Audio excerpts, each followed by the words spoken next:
Welcome to the Puritan and Reformed audiobook podcast, April 19th, 2013. A continuation of the book, The Total Depravity of Man, by A.W. Pink. This chapter is called Enormity.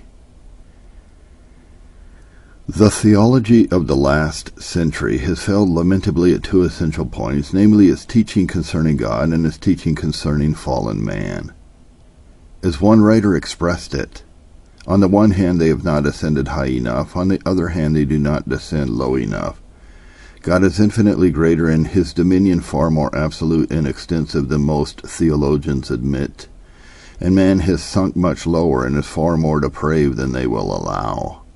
Consequently, man's conduct toward his Maker is vastly more evil than is commonly supposed.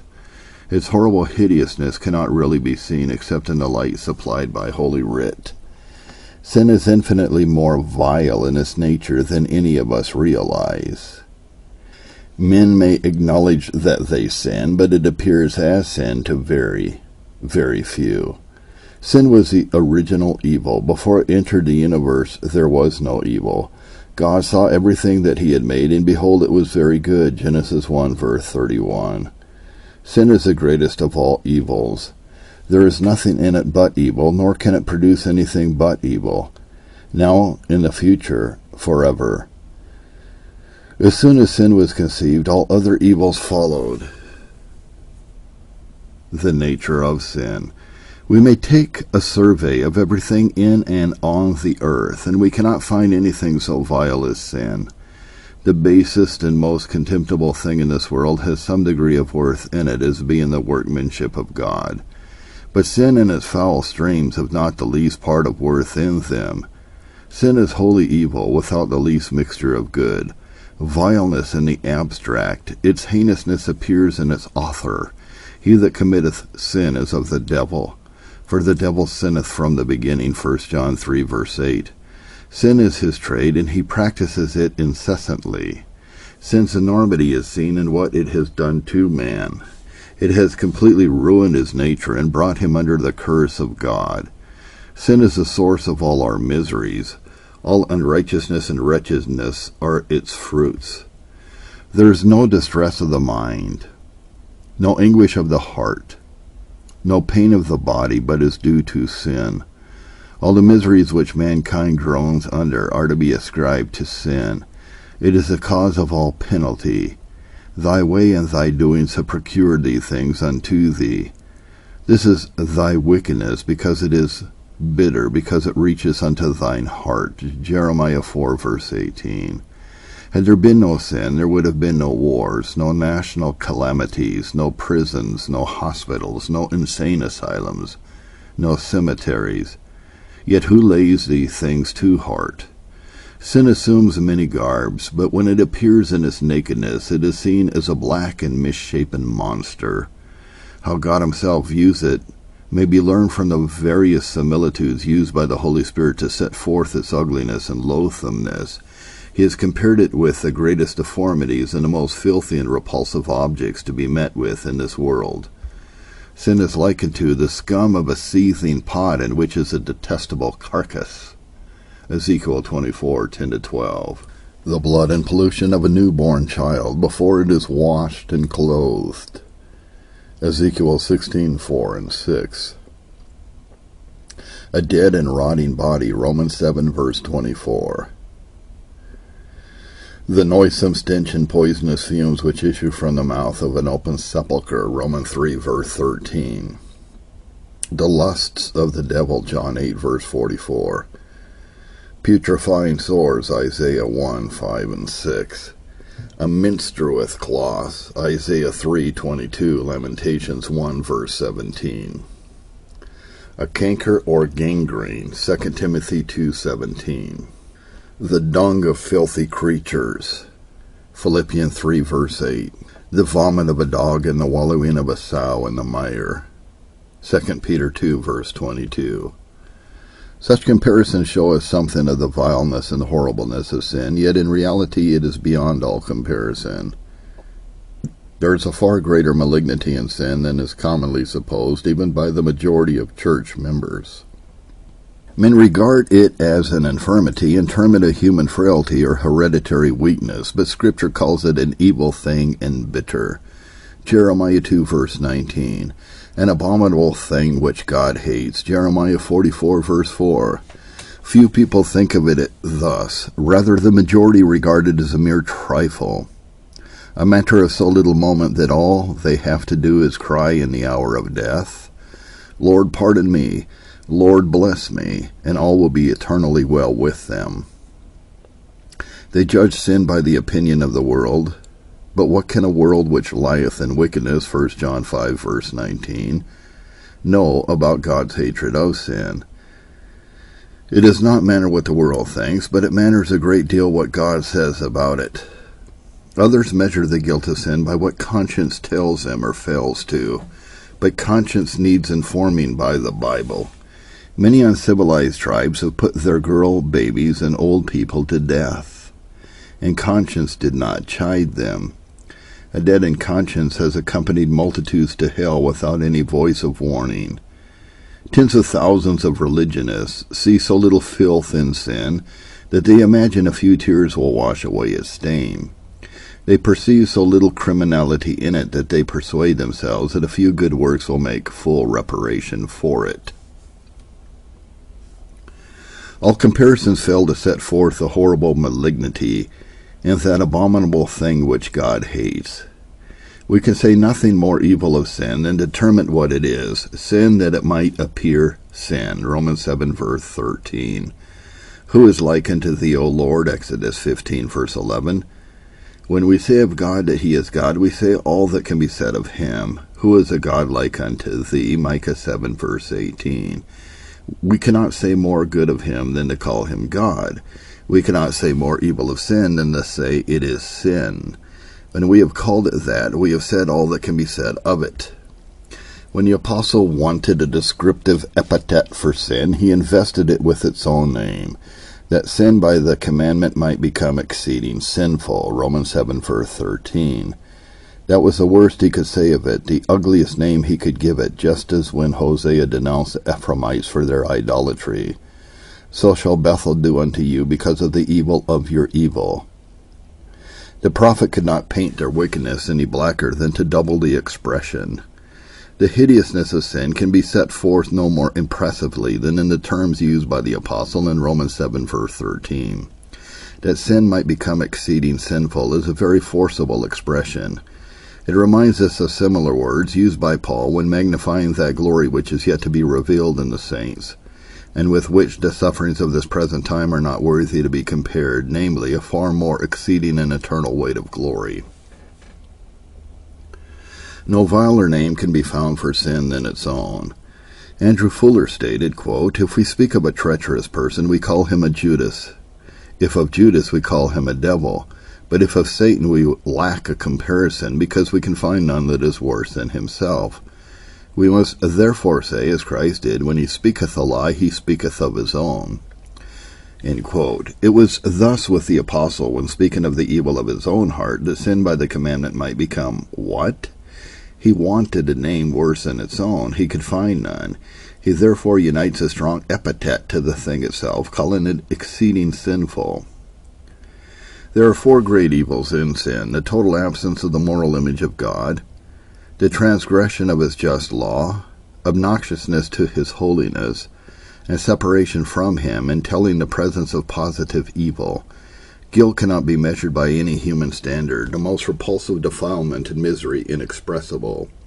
Sin contains within it an infinite evil, for it is committed against a being of infinite glory, unto whom we are under infinite obligations.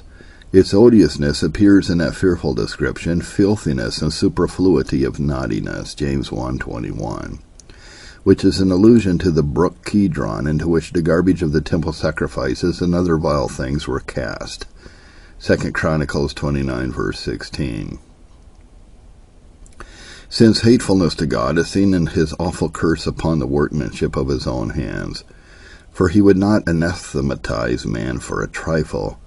If he does not afflict willingly, then most certainly he would not curse without great provocation.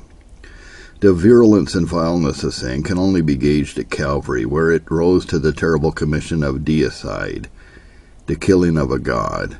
At the cross it abounded to the greatest possible degree. The demerits of sin are seen in the eternal damnation of sinners in hell, for the indescribable sufferings which divine vengeance will then inflict upon them are sin's rightful wages. Sin is a species of atheism, for it is a virtual repudiation of God. It seeks to discredit him, to rebel against him. Who is the Lord that I should obey his voice? Exodus 5, verse 2. Sin is a malignant spirit of independence, whether imperceptibly influencing the mind or consciously present. It lies at the root of all evil and depravity. Man desires to be Lord of himself, hence his ready reception at the beginning of the devil's lie. Ye shall be as gods. Man's credence of that lie was a dissolution of the tie which bound the creature in willing subjection to the author of his being. Thus sin is really the denial of our creaturehood, and in consequence a rejection of the rights of the Creator. Its language is, I am my own, and therefore I have the right to live unto myself. Thornwell pointed this out. Considered as the renunciation of dependence upon God, it may be called unbelief. As the exaltation of itself to the place of God, it may be called pride. As a transferring to another object the homage due to the Supreme, it may be called idolatry. But in all these aspects, the central principle is one and the same. The effect of sin in man's soul. An atheist is not only one who denies the existence of God, but also one who fails to render to God the honor and subjection which are his due. Thus there is a practical atheism as well as a theoretical atheism. The former obtains wherever there is no genuine respect for God's authority and no concern for his glory. There are many who entertain theoretical notions of the divine existence, yet their hearts are devoid of any affection to him. And that is now the natural condition of all the fallen descendants of Adam. Since there is none that seeketh after God, Romans 3, verse 11, it follows that there is none with any practical sense of his excellence or his claims. The natural man has no desire for communion with God, for he places his happiness in the creature.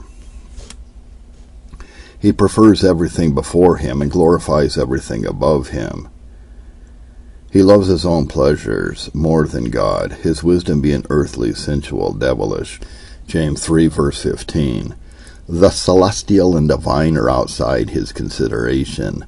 This appears in man's works, for actions speak louder than words.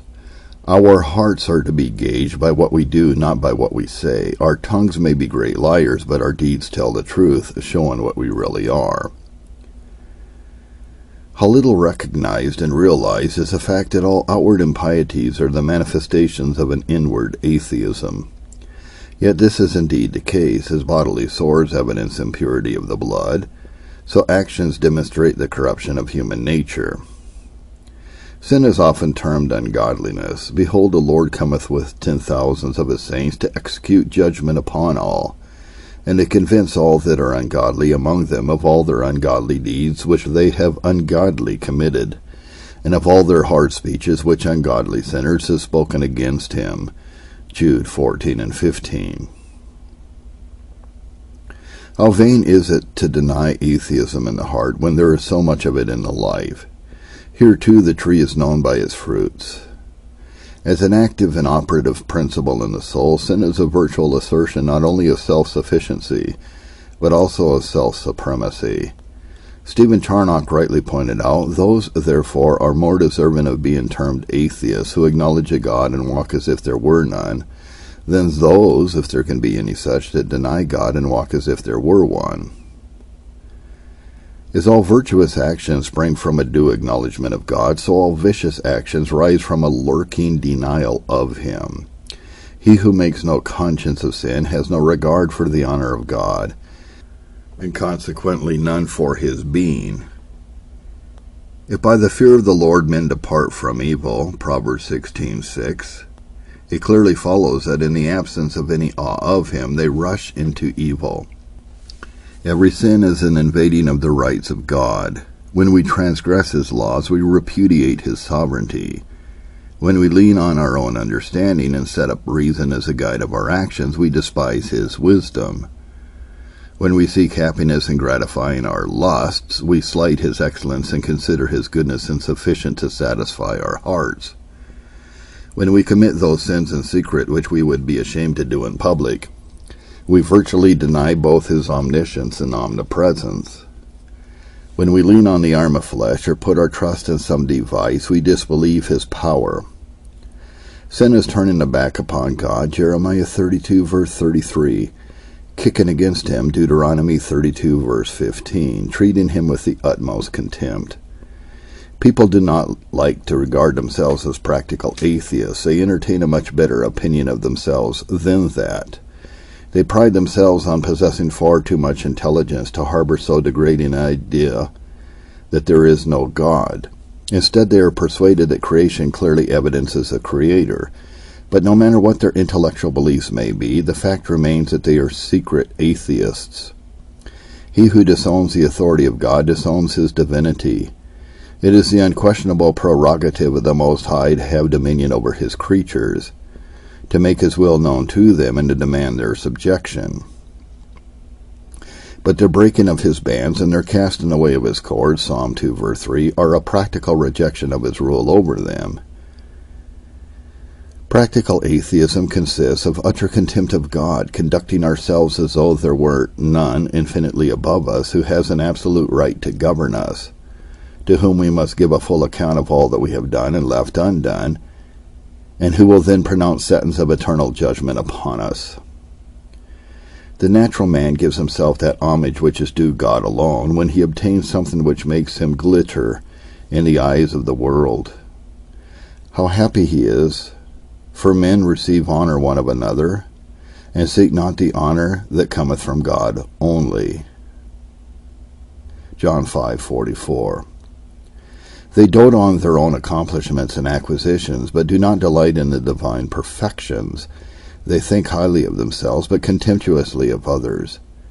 They compare themselves with those lower than themselves, instead of with those above. He who considers himself worthy of his own supreme affection regards himself as being entitled to the supreme regard of his neighbors. Yet it is self-idolatry to magnify ourselves to the virtual forgetfulness of the Creator. When self-love wholly possesses us, we usurp God's prerogative by making self our chief end. This consuming egotism appears again in man's proneness to attribute his achievements to his own virtue, strength, and skill, instead of to him from whom comes every good and perfect gift. This is Nebuchadnezzar's attitude. Is not this great Babylon that I have built? Daniel 4:30. God punished Herod for not giving him the glory when instead of rebuking the people, he accepted their impious adulation. The same profane spirit is shown by man's envy in the talents and prosperity of others. Cain was angry with God and hated and killed Abel because his own brother's offering was received and his own refused. Since God assigns to each his portion, to look with a grudging eye on that enjoyed by our fellow men has much of practical atheism in it. It is unwillingness for God to be the proprietor and distributor of his favors as he pleases. It is assuming the right to direct the Creator in what he shall bestow on his creatures, denying his sovereignty to give more to one than to another. God disposes of his benefits according to the counsel of his own will, but vain man thinks he could make a better distribution of them. This sin imitates that of Satan, who was dissatisfied with the station which the Most High had allotted him, Isaiah 14:12-14. It is desiring to take to ourselves that right which the devil lyingly asserted was his, to give the kingdoms of this world to whom he would. Thus would man have the Almighty degrade himself to the satisfying of his whims rather than his own mind. There is in fallen man a disinclination towards God's rule. Man hates instruction and casts God's word behind his back, Psalm 50, verse 17. God has revealed his great law to man, but it is treated as a strange thing, Hosea 8, verse 12. What God counts valuable, man despises. The very purity of the divine rule makes it obnoxious to an impure heart. Stephen Charnock said, "Water and fire may as well kiss each other and live together without quarreling and hissing, as the holy will of God and the unregenerate heart of a fallen creature." Not only is man's darkened understanding incapable of perceiving the excellence of God's commandments, but there is a disposition in his will which rises up against it. When any part of God's revealed will is made known to men, they endeavor to banish it from their thoughts. They do not like to retain God in their knowledge, Romans 1 verse 28. Therefore they resist the strivings of the Spirit for obedient compliance, Acts 7:51. How can a fleshly mind relish a spiritual law? Since the palate of man is corrupted, divine things are unsavory to him, and forever remain so until his taste is restored by divine grace. The same atheistic spirit is seen again in men's denials of divine providence. They will not concede that God presides over this scene, directing all its affairs, shaping the circumstances of each of our lives. Rather, they attribute their lot to fortune or fate, to good or bad luck. Even when intellectually convinced to the contrary, they continually quarrel with God's government of this world, and particularly with his dealings with them. Whenever his will crosses theirs, they rebel and rave. If their plans are thwarted, how fretful they are. Men appraise themselves highly and are angry if God appears not to value them at the same rate, as if their estimation of themselves were more accurate than his. What an evidence of practical atheism this is. Instead of meekly submitting to God's will and adoring his righteousness, men declare him an unjust governor, demand that his wisdom be guided by their folly, and malign him rather than themselves. What proof this is of the fearful enormity of human depravity. We have shown that the heart of the natural man is filled with the secret and unsuspected yet real spirit of atheism. Whatever theological notions he may hold, by his attitude and conduct he repudiates the very being of God. Even that fearful aspect of man's state does not fully express the desperate and deplorable condition to which the fall has reduced him. Not only is he living in this world without God, Ephesians 2:12, without due acknowledgement or of practical subjection to him, but he has a disposition which is directly contrary to him, with no desire for communion with the true God. Man devises false gods and is devoted to them. Possessions, pleasures, prestige. Fallen man has cast off all allegiance to God and set himself in open, undisguised opposition to him. Not only has he no love for God, but his very nature is wholly averse to him. Sin has worked in all of his being a radical antipathy to God and to his will and ways. For divine things are holy and heavenly, and therefore bitter to his corrupt taste. He is alienated from God and vehemently opposed to him. Sin, as an operative principle in the soul, is virtually the assertion of self-sufficiency and self-supremacy. Thus it produces opposition to God.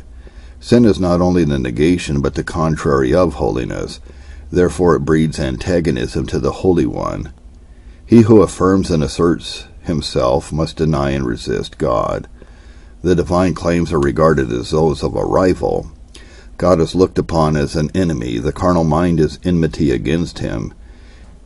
And enmity is not simply the absence of love, a condition of mere indifference, but a principle of repugnance and virulent resistance.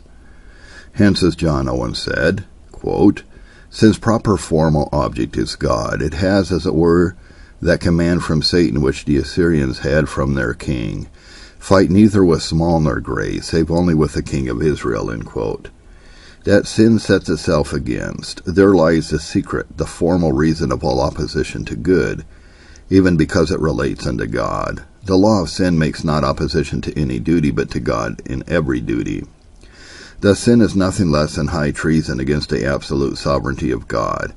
It is terrible beyond words that any creature of the great God should harbor enmity against him. He is the sum of all excellence, the source of all good, the spiritual and moral son of the universe. Yet fallen man is not only his enemy, but his very mind is enmity against God. Romans 8, verse 7. Enemies may be reconciled, but enmity cannot be. The only way to reconcile enemies is to destroy their enmity. In Romans 5, verse 10, the apostle spoke of enemies being reconciled to God by the death of his Son. But when he makes reference to enmity, he speaks of Christ having abolished in his flesh the enmity, Ephesians 2:15. There is no other way of getting rid of enmity except by its abolition or destruction. Now, enmity operates along two lines, aversion and opposition. God is detested and resisted. Sin brings us into God's debt, Matthew 6, verse 12, and this produces aversion of him. As debtors hate the sight of their creditors and are loath to meet them, so those who are unable to meet the just claims of God fear his confrontation. This is exemplified at the beginning, when fallen Adam fled as soon as he heard the voice of his Maker.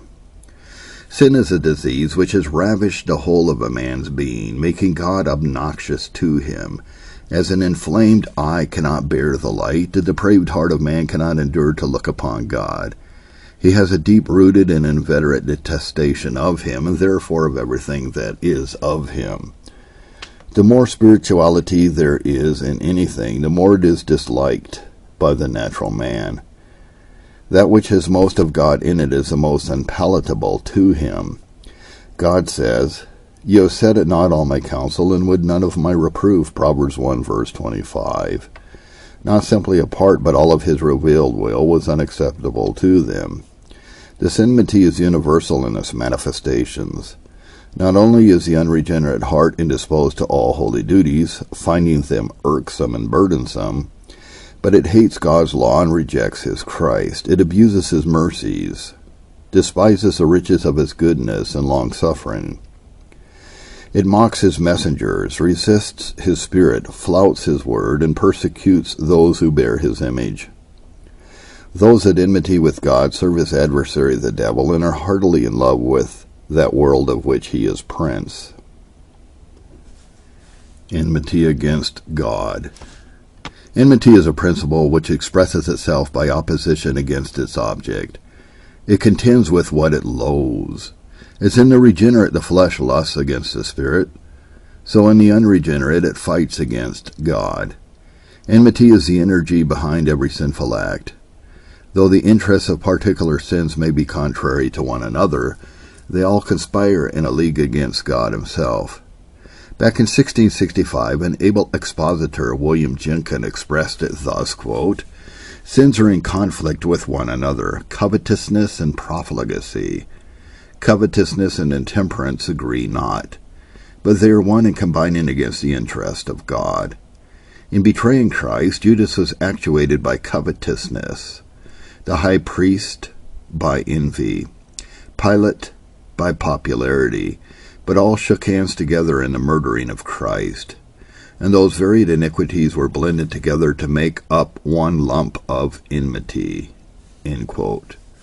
Though in all sins there may not be an express hatred of God, nevertheless in every sin there is an implicit and virtual hatred against him. So deeply rooted is man's enmity that neither the most tender pleading nor the direst threatening will abate it.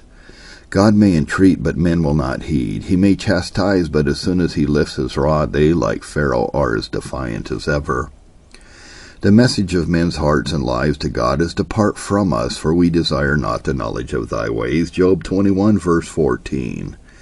Man is compared to a wild ass in the wilderness that snuffeth up the wind at her pleasure, rather than come under the yoke of God, Jeremiah 2:24.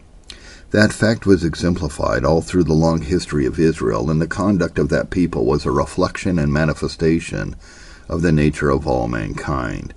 For as in water face answereth to face, so the heart of man to man, Proverbs 27:19. The exercise of this enmity is continued without interruption from the very beginning of man's days to the end of his unregenerate life, Genesis 6:5. It does not vary at all, being consistent with itself. Sin never calls a truce or lays down the weapons of its rebellion, but persists in its active hostility to God. If divine grace does not work a miracle in subduing such enmity, and planting in the heart a contrary principle which opposes it, what must be the doom of such creatures? Thinkest thou this, O man, that thou shalt escape the judgment of God? Romans 2, verse 3. Vain imagination. Christ will one day say, "Those mine enemies which would not that I should reign over them, bring them here, and slay them before me. Luke 19, verse 27. But far from owning that they hate God, the vast majority of men will not only vehemently deny it, but affirm that they respect and love him. Yet if their supposed love is analyzed, it is found to cover only their own interests. While a man concludes that God is favorable and lenient with him, he entertains no hard thoughts against him. So long as he considers God to be prospering him, he carries no grudge against him. He hates God not as one who confers benefits, but as a sovereign lawgiver, judge. He will not yield to his government or take his law as a rule of his life. Therefore he dreads his tribunal. The only God against whom the natural man is not at enmity is one of his own imagination. The deity whom he professes to worship is not the living God, for he is truth and faithfulness, holiness and justice, as well as being gracious and merciful. The soul of man is a complete stranger to holiness, even when his head is bowed in the house of prayer. But God is not deceived by any verbal acknowledgments or external homage. This people draweth nigh unto me with their mouth, and honoureth me with their lips, but their heart is far from me. Matthew 15, verse 8. They believe in a God of their own devising, and not the God of Holy Writ.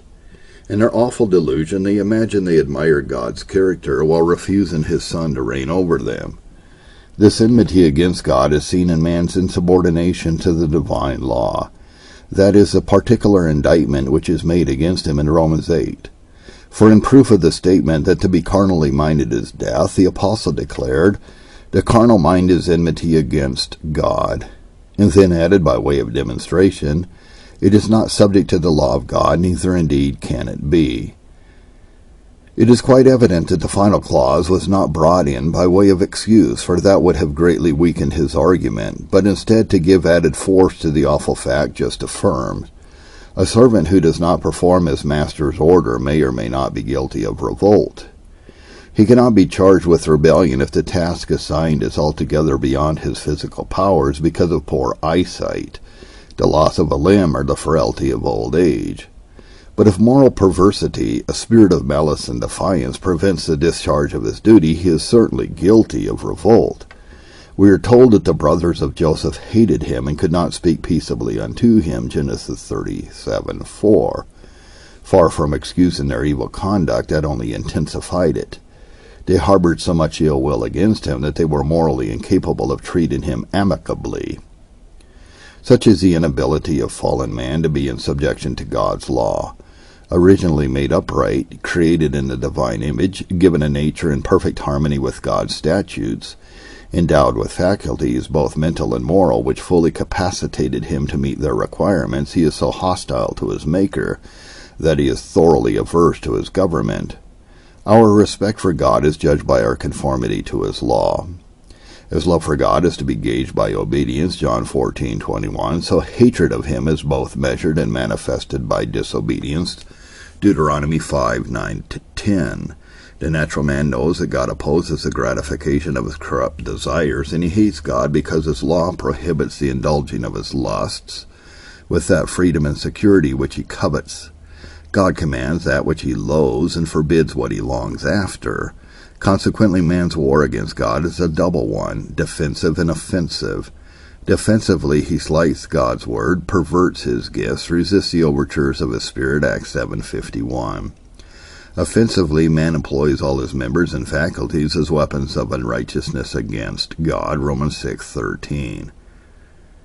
To slight and resist the divine law is to hold God himself in contempt. For the law is an expression of his goodness, a transcript of his righteousness, the image of his holiness. Here then is the ground of the enmity of the carnal mind. It is not subject to the law of God. We quote Octavius Winslow. The secret is now revealed. God is a moral governor of the universe. Oh, this is the cause between him and the sinner. This constitutes the real secret of his fall, inveterate hostility to the divine being. The question at issue is, who shall govern, God or the sinner? The non-subjection of the carnal heart to God's law, its rebellion against the divine government, clearly indicates the side of this question which the carnal mind takes.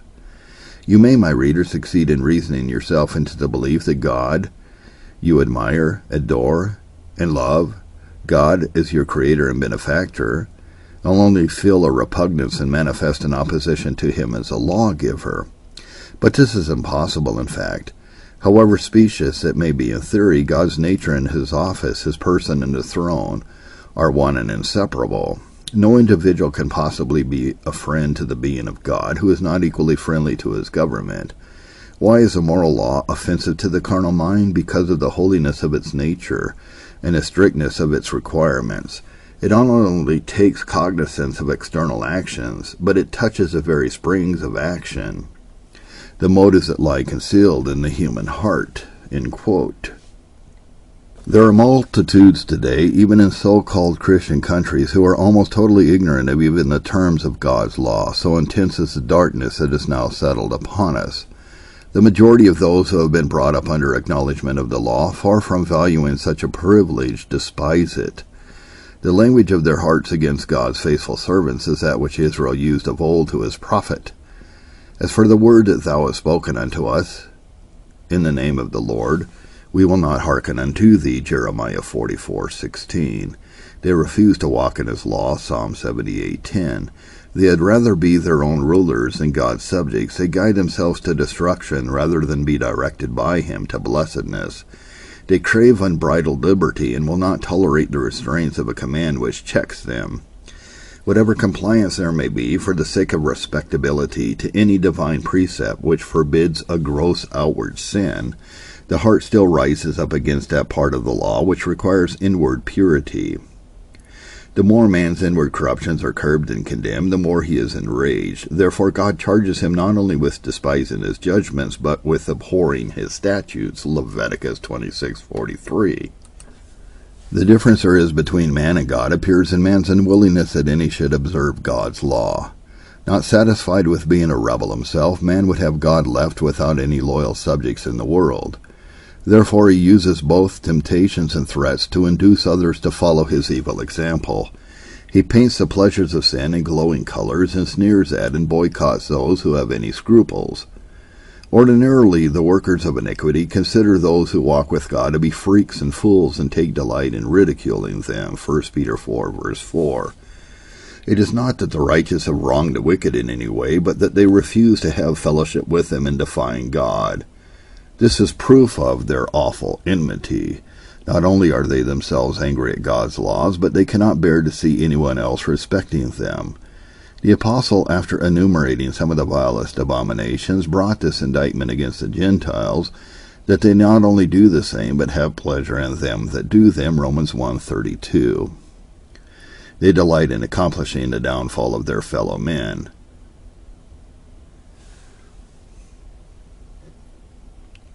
We will continue this section on the enmity of God in our next podcast.